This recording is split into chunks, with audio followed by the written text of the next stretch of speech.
mentioned Austin a long time. Like, do you ever see those guys get tired? They play a lot of minutes.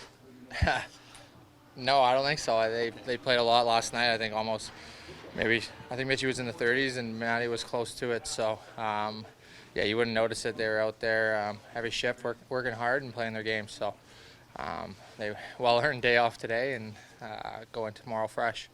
It was actually 29-10 for Mitch. It did feel like he played half the game. Like, what stands out about his engine in particular? Yeah, his engine doesn't stop on the ice or off the ice. He's always going, always buzzing, as he says, and yeah, he's playing great hockey right now for us, and it's nice to see. A lot of the forwards are playing more minutes. Just what's the feel like with 11 and 7? Yeah, it's definitely it's different, but we're pretty used to it now, and yeah, you're just ready at any time, and yeah, I think we do a good job of managing it. And it doesn't matter if, like, yeah, we mix up the lines and everyone goes out there and plays hard and plays big minutes. So, yeah, so far it's working. Do you remember Luke Schenn 1.0 with the Maple Leafs? Do you have any memories of him playing for the Leafs team?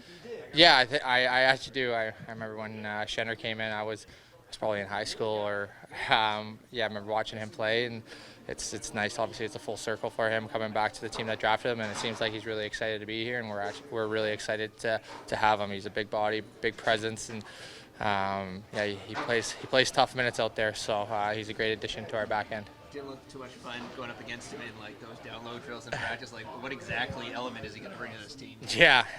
If we have battle drills, I'm going to stay away from number 2. So yeah, he's a big boy, and yeah, he brings that element every night. He works hard. He in the corner in front of the net, boxing out guys and laying that body. But he's also, you know, he has a little skill to his game and makes those good passes, breakout passes, and yeah, he's a great addition. What Samsonov looked to you like last night? Yeah, Sammy was unreal for us last night. I thought he held us in the game there a couple times, obviously on that breakaway too, and yeah, he's just been solid for us every time he's in the net, and we're really confident when we see him back there, and we're confident with Murray too. So we got a great goalie tandem for sure.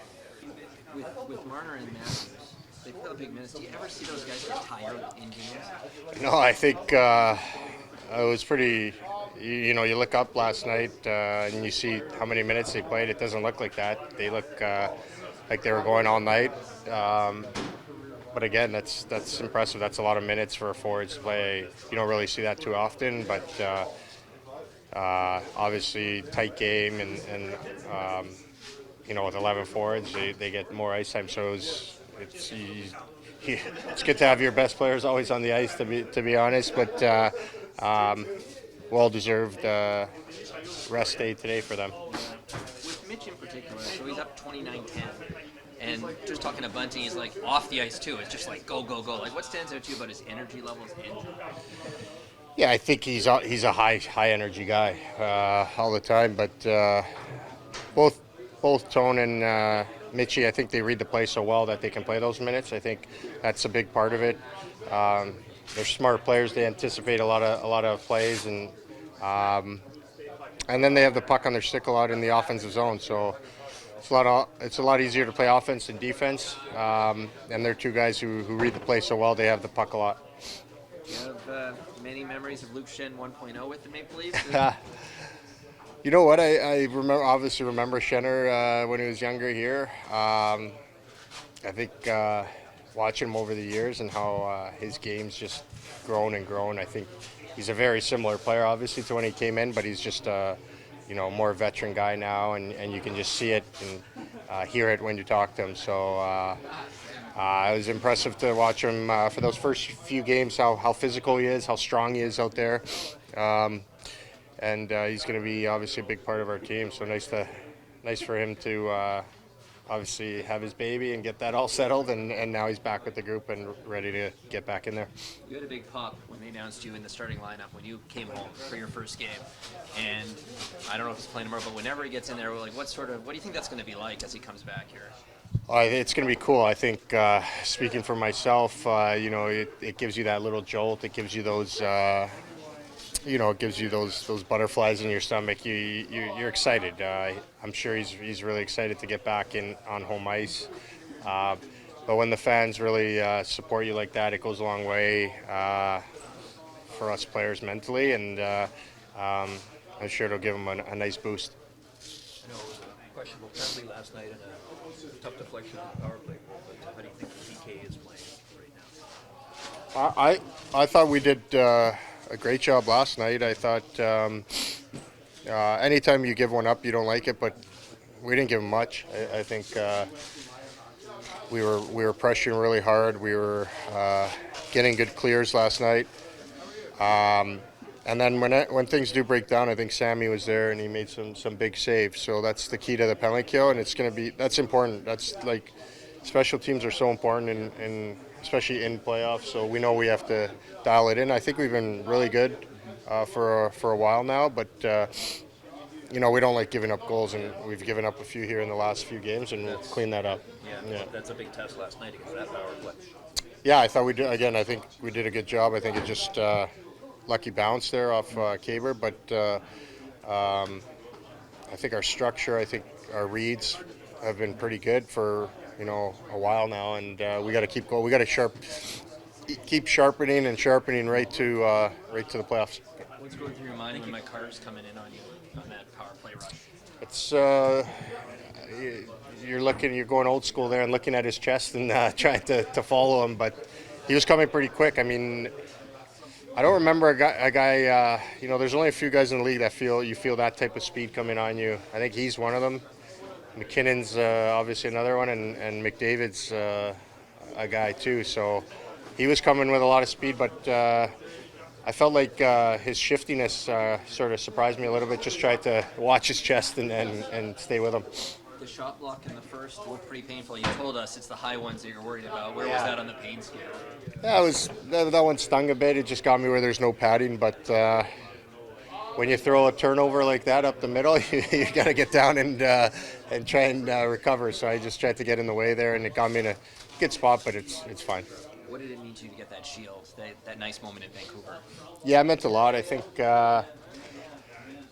for me, I take a lot of pride in the D zone and playing well defensively, and I think penalty kill and all that stuff, blocking shots is a big part of that. So it meant a lot, and it meant a lot that our guys recognized it that way.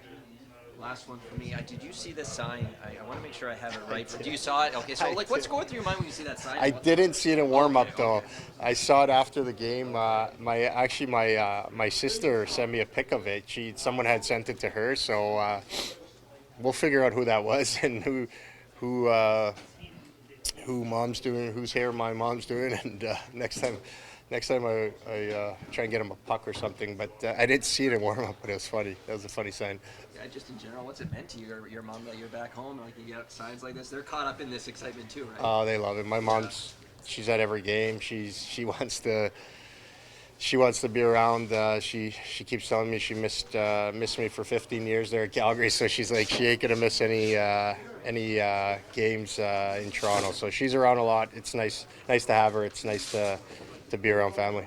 Awesome. What was today like now back at this facility? Yeah, I mean, it's crazy. We were at the facility earlier in the year with Canucks, but obviously not in this dressing room. So it's crazy. It was brand new my second year here. So and now they've done a total renovation, total makeover to everything, and obviously everything's first class. So I mean, it's wild being back here in this dressing room, and it's just so many memories flashing back. Play road games. What's your sense of anticipation? Did you put on that sweater, walk out on the ice in Scotiabank Arena, and play for this team again? Yeah, I mean, I'm not sure, in terms of the lineup yet, or one way or another, but when and if it does happen, or when it happens, I mean, it's going to be, I don't know, I can't even put it in words. It's going to be crazy. I just think of all the memories, coming out through that tunnel from the Leafs room and, into the home arena here. It's just crazy. Obviously, unbelievable fans, and I can't really describe it. I don't really know what it's going to be like, but put it this way, I'm fired right up for it. I know you guys never made the playoffs when you were here the first time, but what was your fondest memory of being a Leaf that first go around? Fondest memory? I honestly think my first NHL game was in Detroit, 2008, and it was the game they raised the Stanley Cup banner. And right before that, the NHL always brought down the top prospects to watch the finals, and that year was Detroit and Pittsburgh. So a few months earlier, we were shaking all those guys' hands, and I don't remember if I started the game or not, but I have the game sheet at my house back in Kelowna, and I go over and look at that game sheet sometimes, and you got Datsuk, Zetterberg, Holmstrom, Lidstrom, Rafalski, Osgood, all those guys, and that was my first NHL game, and I remember, having that first shift and being out there against some of those guys, and I don't think I can get to the bench fast enough. Just it was crazy. So that was pretty memorable for me. Luke, you've obviously gone on to have a great career. You won a Stanley Cup.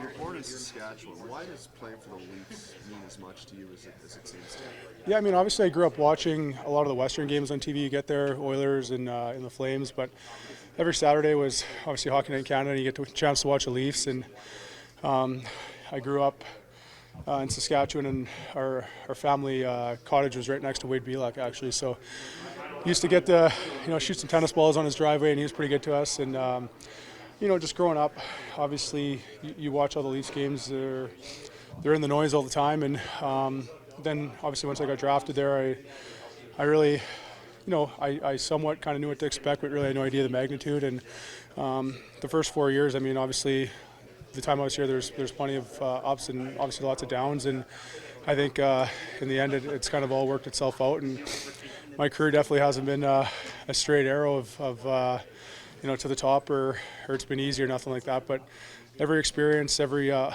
and down, I've been grateful for, because it's led me to where I'm here today, and thankful for every opportunity I've gotten, even though some of them haven't been easy in the moment. We don't know, obviously, lineup, whatever, but what's the feel with Jake? Like, that seems like it could be you and him, a tough pairing to go up against. Yeah, I mean, obviously, like I said, I have no idea what the line pairing is going to be. Play with whoever, but obviously, playing against him and watching it from a distance, I admire his game. He plays the game the right way, plays the game hard, takes care of the front of the net, moves the puck well. He's not afraid to get involved physically, and I don't think forwards enjoy playing against him. So he's obviously a great player and a great pickup here, and they're lucky to have him. So, as far as your brother goes, your relationship with him, you both played World Juniors, both played together in Philly. Yeah. You both won Stanley Cups. Who's got bragging rights? Oh man, yeah. I don't know.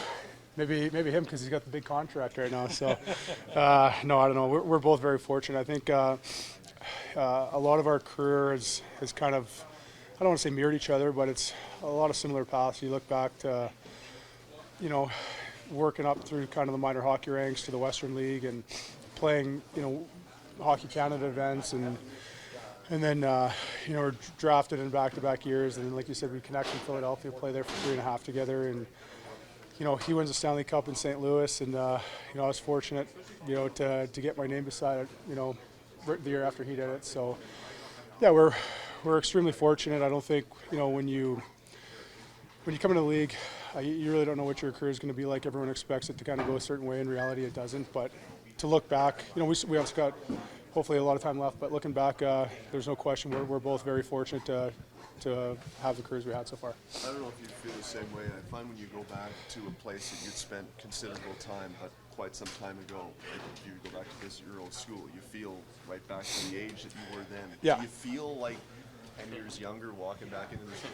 I actually, yeah. I mean, you kind of have to remind yourself that you're not the young guy around here anymore, right? So, I mean, I came in and, I was 18, and there was no young guys when I first came in, and then there's a bit of a transition where, you brought in some young guys, and they had some, draft picks coming in, some college free agent signings, guys like, Bozak and guys like that, and kind of grew up for a couple of years with those guys. But, even though I had a couple of years under me by that time, I was still sort of the young guy. And walking back here, it's 15 years since I first got here, and it was 11 or 12 since I finished here. You have to remind yourself here that you're not a young guy anymore, and I think the experience I've had is actually going to help me out and benefit me to be here and hopefully be in a good position to help the team.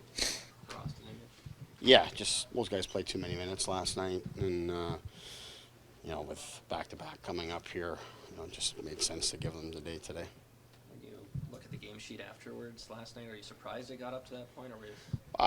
Not really. I mean, I'm monitoring it throughout the game, and you're just kind of replying to it. The reality is that's just the way the game went. I mean, it was in a lot of ways a best-on-best type of game last night. I think McKinnon and Renton, they're 25 minutes, and those guys don't kill penalties. So, that's a sense of where it's at. McCarr's at 30 minutes. It's kind of the way the game went yesterday, and also it wasn't because of the nature of the game. It wasn't like it was an up and down grinding type of physical game. It was a little more methodical, and teams trying to feel their way to try to get a chance. So I thought they could handle the minutes through the game, but it is important to give them the recovery time. Luke Schenn ready to go tomorrow, do you think? Yes. What do you like about him maybe with Jake there? Well, again, I wouldn't read too much into our deep pairings. It was more so just getting him in the mix with a guy that will play in the game tomorrow. If we get into some rotations and moving some people around, Jake certainly would be one of them. But, I think Jake can play with anyone. I think Luke can play with anyone for that matter. But lefty-righty just kind of worked with flowing with the other pair, so I wouldn't read too much into it.